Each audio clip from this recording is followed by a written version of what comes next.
Hello everyone. आज आप लोग के सामने एक न्यू टॉपिक लेके आया हूँ जो कि एप्लीकेशन लेयर के बारे में बात करेंगे आज। और देन नेक्स्ट हम लोग एच के बारे में हम लोग बात करेंगे। चलिए स्टार्ट करते हैं। आज हम लोग देखते हैं न्यू कुछ नया नया कुछ चीज़ें आप लोग के साथ शेयर करूँगा जो कि आपको मे भी अच्छा लगेगा वो चीज़। एप्लीकेशन लेयर होता क्या है बेसिकली? एप्लीकेशन लेयर एक एब्स्ट्रक्शन लेयर होता है जो कि कम्युनिकेशन प्रोटोकॉल्स को मतलब वो अपने अंदर रखता है, जिसको फॉलो करने के बाद कोई भी आपका जो मेल हो या फिर कोई भी डेटा हो वो एक जगह से दूसरी जगह तक भेजा जाता है। जो आपका वो जो ये जो कम्युनिकेशन प्रोटोकॉल्स होता है वो किसके अंडर में आता है? OSI मॉडल के अंदर में आता है, जो कि एक स्टैंडर्ड कंप्यूटर नेटवर्किंग जिसे कहते हैं, जिसके अंतर्गत TCP IP भी आती है और बहुत सारे लेयर्स आते हैं। तो जैसे TCP IP क्या होती है, इसके पहले मैंने प्रोटोकॉल के रिगार्डिंग एक कंप्लीट प्रोटोकॉल के ऊपर एक कंप्लीट वीडियो में इसके ऊपर बना चुका हूँ, आप देख सकते हैं। यहाँ पर बेसिक कुछ चीज़ें मैं बताया हूँ प्रोटोकॉल के बारे में, जो कि TCP है क्या, TCP IP एप्लीकेशन लेयर में क्या इंपॉर्टेंस रखता है, जो कि कम्युनिकेशन के लिए ये बहुत ही इम्पोर्टेंट है, जो कि प्रोसेस टू प्रोसेस ये कम्युनिकेशन करने में हमें हेल्प करती है, जो इंटरनेट प्रोटोकॉल के थ्रू। जो एप्लीकेशन लेयर होता है ये स्टैंडर्ड कम्युनिकेशन है, जो कि डिपेंड करता है ट्रांसपोर्ट लेयर के ऊपर, ये डिपेंड करता है प्रोटोकॉल, और ये स्टैब्लिश करता है होस्ट टू होस्ट डेटा को ट्रांसफ़र करने के लिए एक चैनल प्रोवाइड करता है। होस्ट टू होस्ट मतलब एक जगह से अगर दो इंसान है, वो एक जगह से एक कंप्यूटर है, वो दूसरे कंप्यूटर तक पहुंचाएगा, तो वो जो डेटा को ट्रांसफ़र कर रहा है वो एक चैनल को देता है, जो कि डेटा को एक्सचेंज करता है क्लाइंट सर्वर के थ्रू, और या फिर पीयर टू पीयर के हिसाब से नेटवर्क मॉडल को ये अपनाता है। तो इसके बाद आता है आपकी TCP IP जो एप्लीकेशन है, ये क्या नहीं करता है, आपके स्पेसिफिक रूल्स या फिर डेटा फॉर्मेट को ये कंसिडर करने के बाद कम्युनिकेट करता है वन एड्रेस स्पेसिफिक कुछ एड्रेस को, ये एड्रेस करता है, और एड्रेस करने के बाद ये अपना डेटा को one place to another place में ये पहुंचाती है। तो ये एप्लीकेशन लेयर की काम है। ठीक है, आगे बढ़ते हैं। यहाँ पर प्रोटोकॉल्स आती है। प्रोटोकॉल्स बहुत सारे टाइप की प्रोटोकॉल्स है, जो कि फाइल ट्रांसफ़र यहाँ पर प्रोटोकॉल है क्या, या प्रोटोकॉल आप देख सकते हैं जो कि एप्लीकेशन लेयर में ये यूज़ होता है, जो कि सेट्स ऑफ प्रोटोकॉल्स होता है, जो कि आपके जितने भी फंक्शंस हैं और इंटरनेट में यूज़ होते हैं, जो भी फाइल ट्रांसफ़र करने के लिए, वो प्रोटोकॉल्स के अंदर आती हैं। जैसे कि एक प्रोटोकॉल है रिमोट कंट्रोल के लिए, लॉगिन के लिए यूज़ होती है, जो कि टेलनेट है। फाइल ट्रांसफ़र के लिए यूज़ जो होती है वो फाइल ट्रांसफ़र प्रोटोकॉल है, जिसे FTP कहते हैं। इसके बाद आती है TFTP, जो कि ट्राइबल फाइल ट्रांसफ़र प्रोटोकॉल होती है। इसके बाद आती है इलेक्ट्रॉनिक मेल ट्रांसपोर्ट बोलते हैं इसे, जिसे हम लोग सिंपल मेल ट्रांसफ़र प्रोटोकॉल कहते हैं, जिसे SMTP कहते हैं। SMTP का नाम आप लोग ने सुना होगा। नेक्स्ट आती है आपकी नेटवर्क सपोर्ट, जो कि नेटवर्क सपोर्ट में कौन सी प्रोटोकॉल आती है, डोमेन नेम सिस्टम, जिसे हम लोग DSN कहते हैं। इसके बाद आती है बोट पी, जो कि होस्ट इंस्टॉलेशन के काम आता है। ये प्रोटोकॉल यूज़ होता है होस्ट को इंस्टॉलाइज करने के लिए, मतलब कोई भी चीज़ को वो स्टार्ट करने के लिए। इसके बाद आती है host remote management. Host remote management में जो यूज़ होते हैं वो सिंपल नेटवर्क मैनेजमेंट का यूज़ होता है प्रोटोकॉल का, जो कि SNMP का यूज़ होता है। इसके बाद जो यूज़ होता है वो कॉमन मैनेजमेंट इंफॉर्मेशन प्रोटोकॉल, जो कि TCP के ऊपर वो काम करती है, जो CMOT के ऊपर ये बेस्ड है। तो आप समझ रहे हैं कि इतने सारे प्रोटोकॉल्स हैं जो कि फॉलो करती हैं OSI मॉडल के ऊपर। एग्जांपल जैसे AP जो एप्पल फिलिंग प्रोटोकॉल है, ये बहुत सारे, ये जितने भी है इतने सारे प्रोटोकॉल्स को ये फॉलो करती है, जो आप देख सकते हैं। जैसे बिटकॉइन है, BitTorrent है, ये सारे पीयर टू पीयर मतलब आपके प्रोटोकॉल को फॉलो करती है। जहाँ पर आप देख सकते हैं ये सारे मैंने कुछ कुछ, जैसे HTTP का जो फुल फॉर्म है वो फाइल ट्रांसफ़र प्रोटोकॉल है। बाकी यहाँ पर जितने भी वो कुछ कुछ आपके काम की, ये कुछ कुछ आपके आप लोग हम लोग के यूज़ में नहीं है, वो थोड़ी से हाई एंड में यूज़ होती है। जैसे DDS हो गया, डेटा डिस्ट्रीब्यूशन सर्विसेज हो गया, E-डोंकी हो गया, या फिर डिवाइस नेट हो गया। ये सारी चीज़ें ये बहुत ज़्यादा यूज़ में नहीं आती है। ठीक है, इसके बाद हम लोग देखते हैं कि इसके बाद क्या है। इसके बाद है आपके मेन जो टॉपिक है वो है hyper text transfer protocol. Hyper text transfer protocol ये यूज़ कहाँ होता है, जहाँ पर वर्ल्ड वाइड वेब जहाँ पर लिखते हैं हम लोग जो ब्राउज़र का URL है, जिस जगह में हम लोग सर्च करते हैं, जैसे गूगल हम लोग गूगल में सर्च करते हैं, वैसे ही हम लोग HTTP के थ्रू हम लोग डायरेक्ट डोमेन का एड्रेस से हम लोग कहीं भी सर्च कर सकते हैं। जैसे फ्लिपकार्ट हो गया, www.flipkart.com हो गया, या फिर amazon.com हो गया, या फिर facebook.com हो गया। ये इससे क्या होता है, HTTP लेकिन हमें सिक्योरिटी प्रोवाइड नहीं करती है, बट ये हमें एक हम लोग को गेटवे प्रोवाइड करती है, जिससे हम लोग डायरेक्टली इससे हम लोग को मिलता क्या है, स्पेसिफिकली ये मैसेज हम लोग को देता है कम्युनिकेट करने के लिए। एक होता है गेट और पोस्ट, जो कि हम लोग आगे देखेंगे। गेट और पोस्ट को ये यूज़ करती है। नेक्स्ट हम लोग ये चीज़ देखते हैं, गेट क्या होता है। गेट क्या करता है, हम लोग का क्लाइंट रिक्वेस्ट करता है डेटा कि सर्वर से वो डेटा हम लोग को मिले, और ये क्या करे, HTML पेज में हम लोग को दिखाता है। वन ये रिसीव करता है, ये गेट रिक्वेस्ट करता है, वो रिस्पॉन्ड क्या करता है, जैसे http/ ये जो नंबर है IP, ये जो एड्रेस है, ये इस एड्रेस को वो सर्च करता है। सर्च करने के बाद ये खुद से आपको दिखाता है कि जो भी HTML फाइल अवेलेबल है उस जगह से आपको दिखाएगा। अगर वो वहाँ पर नहीं है तो फिर आपको एरर मैसेज शो करेगा। तो ये चीज़ है गेट का काम। पोस्ट का काम क्या होता है, पोस्ट या फिर पोर्ट का काम क्या है, कोई भी डेटा है, जो भी डेटा है उसको भेजना, अपलोड करना, या फिर वेब सर्वर में भेजना। जैसे एग्जांपल अगर ले लेते हैं, कोई भी डेटा को हम लोग सर्च कर रहे हैं, या फिर कोई भी डेटा को हम लोग खोज रहे हैं, तो ये एक ऑर्डर में रिक्वेस्ट हम लोग करते हैं, जिससे कि हम लोग को वो चीज़ सर्च कर सके। पोस्ट मैसेज क्या करता है, वेब सर्वर में इंक्लूड करता है पोस्ट मैसेज, जो कि डेटा यूज़र को सबमिट करता है, और उसके बाद हमें वो फॉर्म हमें शो करती है। इसके बाद आती है पोर्ट। पोर्ट क्या करता है, अपलोड करता है रिसोर्सेज को, वेब कंटेंट को, जो कि जैसे आपका कोई भी एग्जांपल ले लेते हैं, जैसे फाइल हो गया, या फिर इमेज हो गया, या फिर कोई वेबसाइट हो गया। ये सारी चीज़ों को क्या करता है, वो क्लाइंट टू सर्वर में वो अटैच करके फाइल को भेजते हैं। जैसे कि आपका इमेज हो गया, इसके बाद आपकी कोई फाइल भी हो सकती है।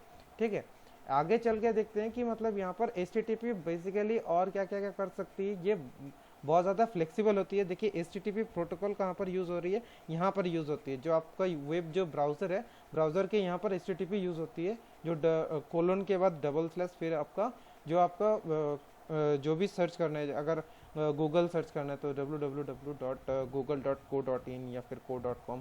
ये आपका इसे URL कहते हैं। URL का फुल फॉर्म क्या है, यूनिफॉर्म रिसोर्स लोकेटर जिसे कहते हैं। इसके बाद ये क्या करता है, क्लाइंट से क्या करता है, HTTP के थ्रू रिक्वेस्ट करता है सर्वर को, HTTP सर्वर को। HTTP सर्वर क्या करता है, एक फाइल को रिक्वेस्ट करता है, जो कि ये नाम से है, और इसके बाद फाइनली क्वालिफाई होने के बाद ये डोमेन नेम से ये आपको सर्च करके दिखाते हैं। तो यही बेसिकली HTTP का काम है। जो हम अगर HTTP के ऊपर अगर SSL उससे पहले लिखा हुआ है, तो वो उसका मतलब होता है सिक्योर सॉकेट लेयर। ये देखिएगा, जहाँ पर HTTP के सामने अगर ग्रीन कलर का अगर दिया हुआ रहता है इस जगह में, तो फिर उसका मतलब वो सिक्योर है, वो वेबसाइट आपका सिक्योर है। अदरवाइज वो सिक्योर नहीं है। HTTP आपको सिक्योर आपको नेटवर्क प्रोवाइड नहीं करती है, बट आप अगर वहाँ पर अगर SSL लगाया हुआ है, मतलब वो सिक्योर सॉकेट लेयर उसमें दिया गया है HTTP के साथ। तो ये यहाँ पर ये थोड़ी सी फ्लेक्सिबल है, बट ये सिक्योरिटी ये प्रोवाइड तो नहीं करती। इसके साथ अगर SSL लगाया हुआ है तो फिर ये सिक्योरिटी प्रोवाइड करती है। तो इसके आगे चलते हैं, हम लोग जानेंगे मेल। मेल क्या होती है, मेल एक स्टैंडर्ड इलेक्ट्रॉनिक मेल है, जो कि ये कब इंट्रोड्यूस हुई थी, 1960 में, जो कि करंटली जब यूज़ होने लगा, सारे लोग यूज़ करने लगे, वो 1970 में ये सारे लोग यूज़ करने लगे। बट ईमेल जो सिस्टम होता है वो कौन सा प्रोटोकॉल यूज़ करता है, देखिए यहाँ पर ये तीन प्रोटोकॉल को जनरली यूज़ करता है, जो यहाँ पर आप देख सकते हैं लिस्टेड है। जो कि है, पहला जो प्रोटोकॉल है वो है IMAP, और उसके बाद है POP, उसके बाद SMTP। IMAP जो है इसका फुल फॉर्म है इंटरनेट मेल एक्सेस प्रोटोकॉल। इसका ये जो प्रोटोकॉल है, ये तीनों प्रोटोकॉल के अंतर्गत ही सारे मेल काम करते हैं। और ये प्रोटोकॉल का जितने भी रूल्स है, वो रूल्स कोई भी मेल सेंड करने के लिए फॉलो करना पड़ता है। ये प्रोटोकॉल क्या करता है, पहला तो मेल को रिसीव करता है, और जब ये एक बार अगर मेल को क्या करता है, कोई भी प्रेजेंट करता है सर्वर में कि अगर वो डाउनलोड नहीं हुआ, या फिर मेल बॉक्स में नहीं आई है, या फिर डिलीट हो गया सर्वर से, तो ये चीज़ क्या करता है, वहाँ पर ये चीज़ सिक्योर करता है और सर्वर को इंक्रीज करता है कि मतलब भाई मेल आपके पास गया है कि नहीं, उस चीज़ को सिक्योरिटी देती है। नेक्स्ट आती है POP। POP stand for post office protocol. ये पोस्ट ऑफिस इसको प्रोटोकॉल कहते हैं, इसका फुल फॉर्म है। पोस्ट ऑफिस प्रोटोकॉल क्या करता है, इनकमिंग जितने भी मेल है उसको डिफरेंट वे में जो सारे प्रोटोकॉल्स को फॉलो करते हुए उसको डाउनलोड करती है। इंटायर मेल को डाउनलोड करने के बाद लोकल कंप्यूटर में उसे रखती है, या फिर डिलीट करने के लिए वो आप उसको अपने लोकल कंप्यूटर से डिलीट भी कर सकते हैं। सर्वर में एक बार डाउनलोड होने के बाद वो क्या करता है, वो अपने पास रखता है और अपना मेमोरी को फ्री कर भी सकता है। अगर चाहे तो आप डिलीट भी कर सकते हैं। तो अभी का जो करंट वर्जन है जो यूज हो रहा है वो पीओपी, जो POP3 के नाम से अभी जाने जाते हैं, जो POP3 अभी यूज हो रही है ये। इसके बाद आती है SMTP। SMTP का फुल फॉर्म क्या है? Simple mail transfer protocol. Simple mail transfer protocol क्या है? ये क्या करता है, मेल को सेंड करने के लिए यूज होता है कि आप एक जगह में है, दूसरे जगह आप एक कंप्यूटर से दूसरे कंप्यूटर में भेजने के लिए ये प्रोटोकॉल को यूज किया जाता है। अब आते हैं कि मेल कैसे काम करता है। मेल यहाँ पर काम कैसे करता है, यहाँ पर मैंने ऑलरेडी एक डायग्राम भी दिया है कि आपको दिखाऊंगा।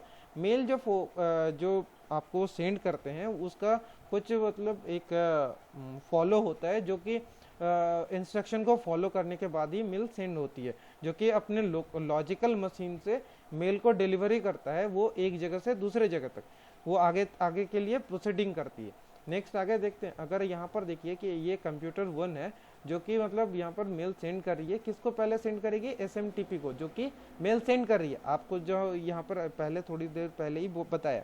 अब यहाँ पर क्या कर रही है, ये जब आप सेंड कर दिया तो दूसरा काम क्या करती है? दूसरा काम DNS के पास जाती है। जो DSN जो है क्या है, यहाँ पर DNS के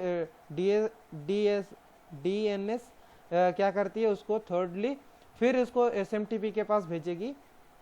SMTP क्या करेगी, फिर उसको मेल अपने पास रहने के बाद मेल सर्वर से वो SMTP आउटगोइंग के पास भेजेगा।